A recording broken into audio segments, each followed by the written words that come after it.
નમસ્તે મિત્રો, સરકારી અધિકારી બનો ચેનલમાં તમારું હાર્દિક સ્વાગત છે। મિત્રો, જે વિદ્યાર્થી પોલીસ કોન્સ્ટેબલની એક્ઝામમાં 40થી ઓછા માર્ક આવ્યા છે તે હાલમાં દોડની તૈયારી કરી રહ્યા છે। ઘણા ઉમેદવાર કરી રહ્યા છે વનરક્ષકની એક્ઝામ માટે, કારણ કે જેવું ઇલેક્શન પછી સ્પષ્ટ રીતે કહ્યું છે કે ઇલેક્શન પછી અથવા બોર્ડની પરીક્ષા પછી વનરક્ષકની એક્ઝામ લેવામાં આવશે અને એપ્રિલ મહિનાની બાદ તેની ડેટ જાહેર કરવામાં આવશે। ડિસેમ્બરમાં એક વખત ડેટ જાહેર કરેલી, પરંતુ મોકૂફ રાખી હવે વનરક્ષકની એક્ઝામ એપ્રિલ પછીના સમયગાળામાં લેવામાં આવશે। જે વિદ્યાર્થી મિત્રો હાલમાં વનરક્ષકને જોઈને દોડની તૈયારી કરે છે અને પોલીસ કોન્સ્ટેબલમાં 40થી ઓછા માર્ક છે, તો તે વિદ્યાર્થી મિત્રોને ઘણું સાહસ કરી રહ્યા છે। સાથે કોમેન્ટ કરીને પ્રશ્ન પૂછે છે કે સર, અમારે જે હાલમાં અમે દોડની તૈયારી કરીએ છીએ વનરક્ષકમાં, પરંતુ અમારે લેખિત પરીક્ષામાં અમારું લિસ્ટમાં નામ આવી જાય તેના માટે શું કરવું છે? તો મિત્રો, પહેલાં આપણે સમજીએ લેખિત પરીક્ષામાં ટોટલ ઉમેદવાર કેટલા પાસ થશે। તો તમારી ટોટલ પોસ્ટ છે 334ના 8 ગણા ઉમેદવાર પાસ થશે, એટલે શારીરિક કસોટી માટે 2672 ઉમેદવાર જશે અને તમારે ત્યારબાદ તમારો વોકિંગ ટેસ્ટ અને પુરુષ અને મહિલા માટે લેવામાં આવશે।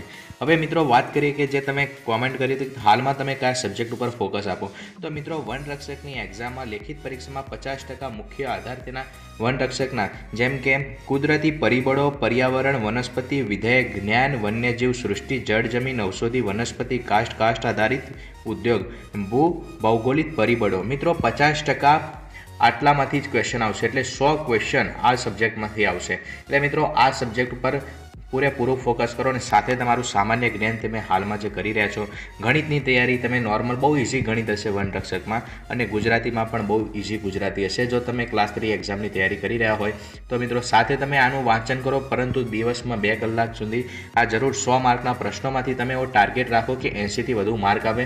મિત્રો ડેફિનેટલી તમારું વનરક્ષકમાં સિલેબસ સિલેક્ટ થઈ જશે મિત્રો, કારણ કે જો આ 100માંથી તમે 80નો ટાર્ગેટ રાખ્યો હોય અને તમારે 80 જેટલા માર્ક્સ આવે છે, તો મિત્રો 100%। અને મિત્રો યાદ રાખજો કે કોઈ પણ ગવર્મેન્ટ એક્ઝામ હોય તેમાં વાંચન પછી સતત રિવિઝન કરવું જ પડે, કારણ કે તમારી જ્યાં સુધી એક્ઝામ આવે છે દિવસમાં 1 વખત અથવા અઠવાડિયામાં 2 વખત તો જરૂર રિવિઝન કરો, જેથી કરીને કોઈ જ ભવિષ્યમાં પ્રોબ્લેમ નહીં થાય। અને મિત્રો કંઈ પણ ક્વેરી તો કોમેન્ટ કરીને જણાવજો।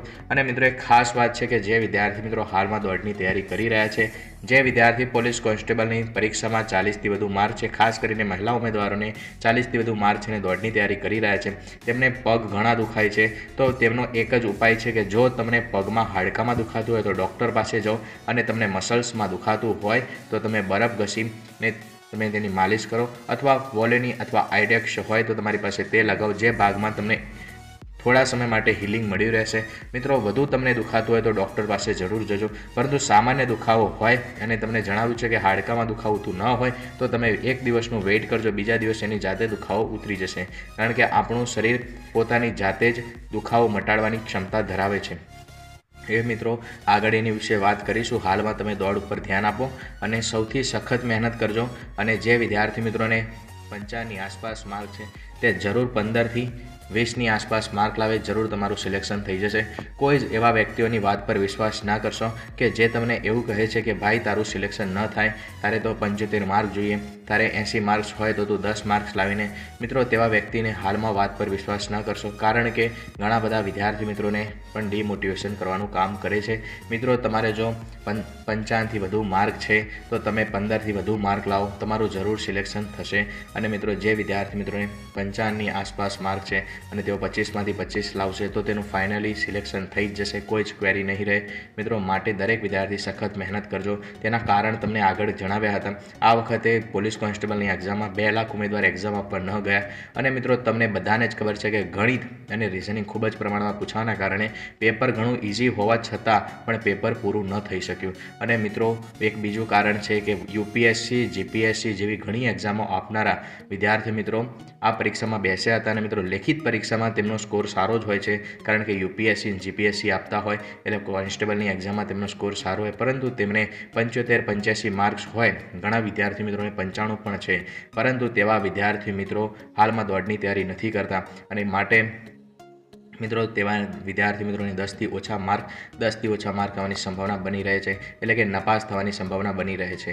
મિત્રો જે વિદ્યાર્થી દોડે છે તે જ જીતશે, જે વિદ્યાર્થી સખત મહેનત કરે છે તે જ જીતશે, અને જે વિદ્યાર્થી પોતાની ઉપર વિશ્વાસ રાખીને પ્રબળ ઈચ્છાશક્તિથી કામ કરે છે અને સરકારી બનો અધિકારી ચેનલ સાથે સંકળાયેલા રહે છે, અને સાથે મિત્રો સરકારી અધિકારી બનો ચેનલમાં જે કોમેન્ટ કરીને ક્વેશ્ચન કરે છે કે કોઈ પણ ક્વેરી હોય તેવા વિદ્યાર્થી મિત્રોને દરેક વિદ્યાર્થીનો જવાબ આપવામાં આવે છે. સતત મિત્રો સખત મહેનત કરજો. કોઈ પણ ક્વેરી તો જરૂર કોમેન્ટ કરીને જણાવજો.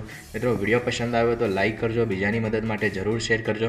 ચેનલ પર પહેલી વખત વિઝિટ કરી હોય તો જરૂર સબસ્ક્રાઇબ કરજો. અને મિત્રો વનરક્ષકની એક્ઝામમાં તમને જણાવ્યું કે હાલમાં 50% જે સિલેબસ છે તેની ઉપર ફોકસ રાખજો. અને મિત્રો તેના વિડીયો આપણે ફેબ્રુઆરી સુધીમાં 25થી વધારે વિડીયો અપલોડ કરીને દરેક 50%નું છે. 25 જેટલા વિડીયો 50%ના જે તમારા માર્ક છે, એટલે કે 100 ક્વેશ્ચન માટે એની અંદરથી આપણે એવો ટાર્ગેટ રાખીએ કે આ 100 માર્ક જે પણ હાલમાં જે પૂછાવાના છે તેમાંથી આપણે જે 25 વિડીયો એડ કરીશું, થોડા જ સમયમાં બનાવીશું, એ થોડા જ સમયમાં એ જ વિડીયોમાંથી 80%થી વધુ માર્કનું બેઠું આવી જાય, સેમ ટુ સેમમાં આવી જાય તેવી આશાથી વિડીયો બનાવીશું. અને મિત્રો જરૂર આવી જશે, કારણ કે પોલીસ કોન્સ્ટેબલમાં પણ એવું જ થયું છે, તમે આગળ દેખી શકો છો વિડીયોમાં. તો મિત્રો આ વસ્તુ જરૂર યાદ રાખજો અને મિત્રો વિડીયો જરૂર વિઝિટ કરજો. જય ભારત, વંદે માતરમ, ઉત્તિષ્ઠ ભારતમ.